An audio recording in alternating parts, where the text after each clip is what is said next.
संपूर्ण देशभराचं लक्ष लागून राहिलेल्या मुंबई महानगरपालिकेसाठी 15 जानेवारीला मतदान आणि 16 जानेवारीला मतमोजणी होईल। संपूर्ण निवडणूक प्रक्रिया निर्विघ्न आणि शांततेत पार पाडण्यासाठी यंत्रणा सज्ज झाली आहे। मुंबई महानगरपालिकेच्या 227 जागांसाठी निवडणूक होते। त्यासाठी तब्बल 1700 उमेदवार रिंगणात आहेत।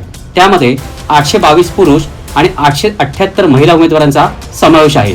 या निवडणुकीसाठी 1,03,44,315 मतदार मतदान करतील अशी अपेक्षा आहे। या मतदारांमध्ये 55,16,707 पुरुष आणि 48,26,509 महिला, त्याचबरोबर 1,099 इतर मतदारांचा समावेश आहे। बृहन्मुंबई विभागात 10,231 मतदान केंद्रे उभारण्यात आली आहेत, तर 64,375 कर्मचारी तैनात करण्यात येणार आहेत। सर्वत्र कडेकोट बंदोबस्त ठेवण्यात येणार असून 22,000 पोलीस कर्मचाऱ्यांची नियुक्ती करण्यात आली आहे। यावेळी प्रथमच 4,500 स्वयंसेवकांची मदत घेतली जाणार आहे।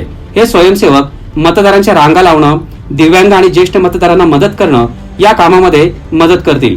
मतदान केंद्रांवर मोबाईल घेऊन जाण्यासाठी बंदी आहे, तर मतदारांची कोणतीही गैरसोय होऊ नये याकरता पिण्याचे पाणी, प्रतीक्षागृह, स्वच्छतागृह, पुरेशी प्रकाश व्यवस्था अशा सुविधा देण्यात येणार आहेत।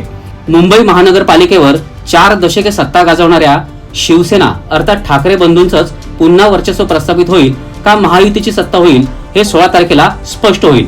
निवडणुकीसाठी बेस्टच्या 1022 बसेस, एसटीच्या 101 बसेस आणि 160 खासगी बसेसची मदत घेण्यात आली आहे।